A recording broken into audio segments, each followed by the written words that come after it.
What up, guys? Today is exciting because it's Disney 100 and the final ones of this countdown are Steamboat Willie and the third season of The Mandalorian. Let's start with Steamboat Willie because his, of course, is super iconic. Like the first appearance of Mickey Mouse, who is the mascot of Disney. And I thought the short was very funny. Of course, it starts out with the iconic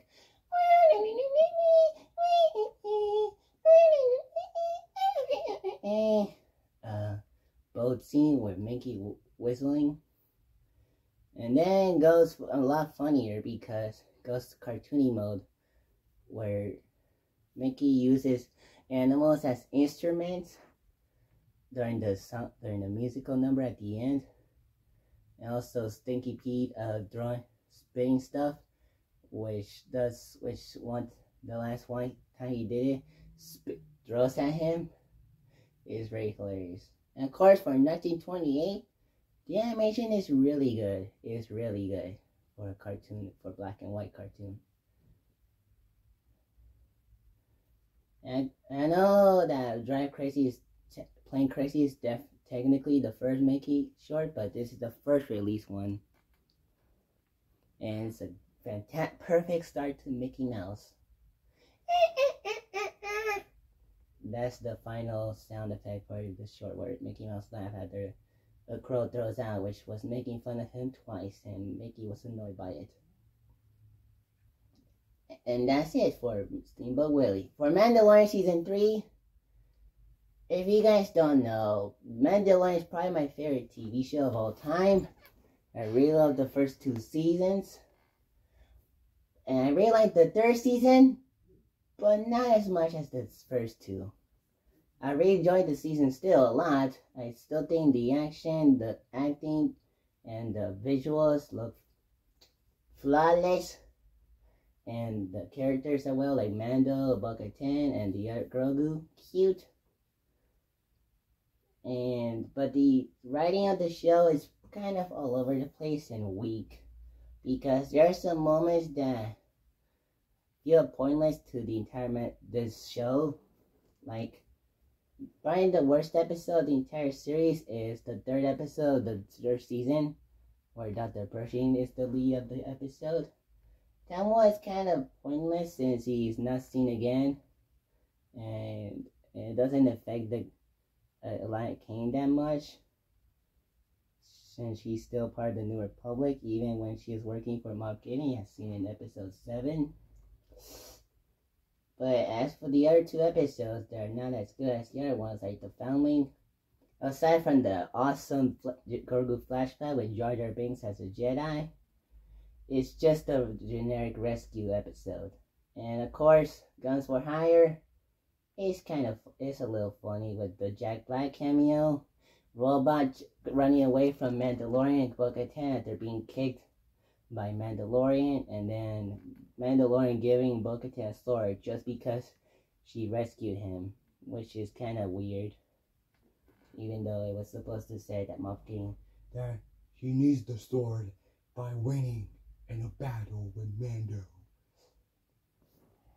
But Rey's like, screw that, let's just give him the sword, because he saved him in the 2nd episode. And the season focused more on Bo-Katan, which I'm okay with it, but though it's kind of strange since that Mandalorian is a kind of a supporting character, like a side character in this season, like more than the first 2 seasons, especially since it would start out Mandalorian's going to Mandalorian, which was a cool premise.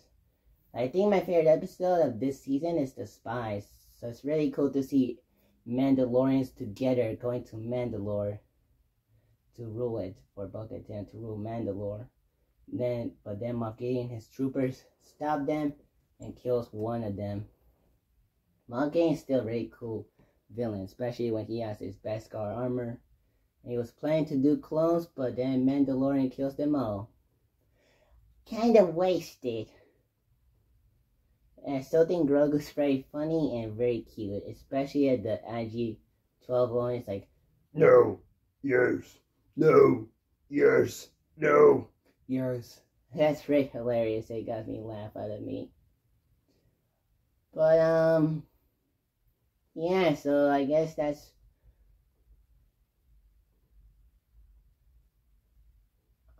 yeah. I think that's pretty much it. But it's weird because the episode started out Mandalorian trying to get his get redeemed back by going to Mandalore and the Living Waters, but then it goes to Bo-Katan, becoming part of the Mandalorian crew, and then decides to go to Mandalore to rule it. And I thought the ending was very funny, where Mandalorian's sitting down and Grogu's looking at the front, and then it goes to a smack circle, like a lot of stuff, and then boom, and that was pretty clever. And still think, and the Pirates are a good episode. Like this season, even though it has some major problems, that's not as good as the first two seasons. I still had a good time with it. So yeah, so that's pretty much it for Steamboat Willie and Mandalorian Season 3 for Disney 100. So that's it for this video. Peace out, bye, and happy Disney 100.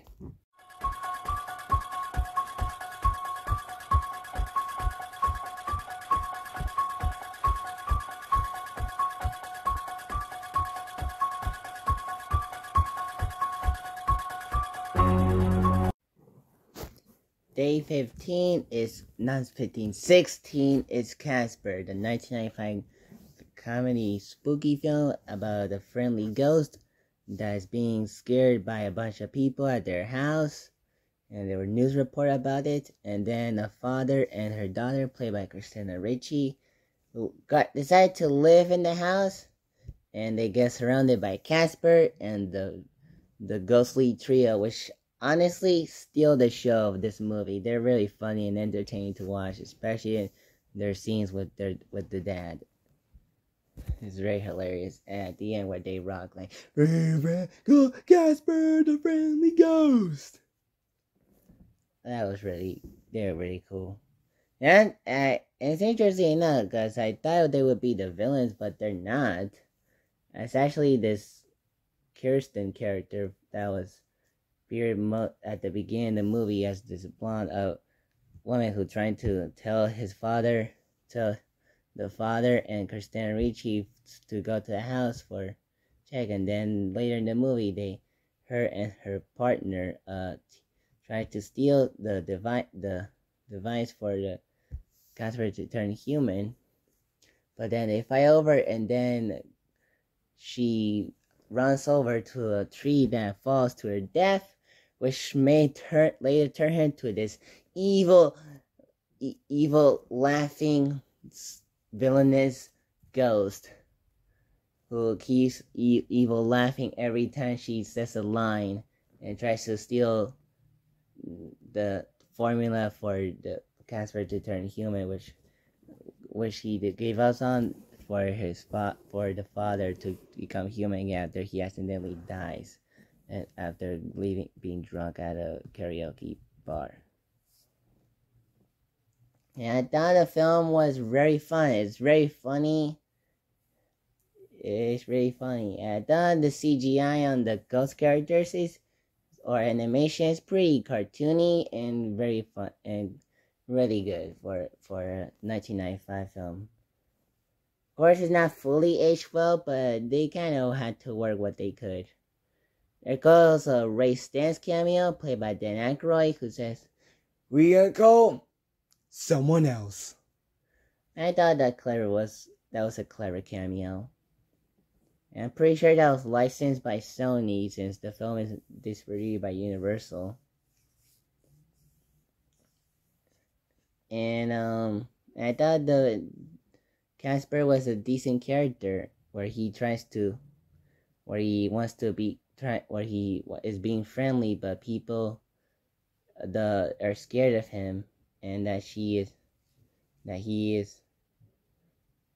hating on Christina Ricci and tries to talk to her, but then she gets invited to a date party, but later Casper turned human and it becomes his dance.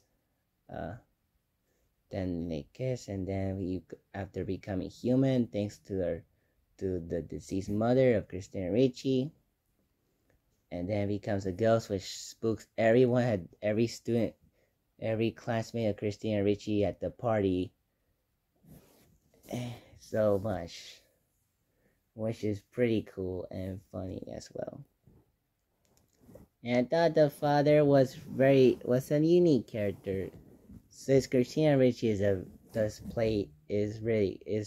like her in this movie, and Casper is really good, and the ghostly trio are very awesome, and the villain in the movie is pretty interesting, especially whenever she laughs, and how she looks like in her ghost form. It's pretty good. So yeah, so I really like Casper in 1995. Peace out. Bye.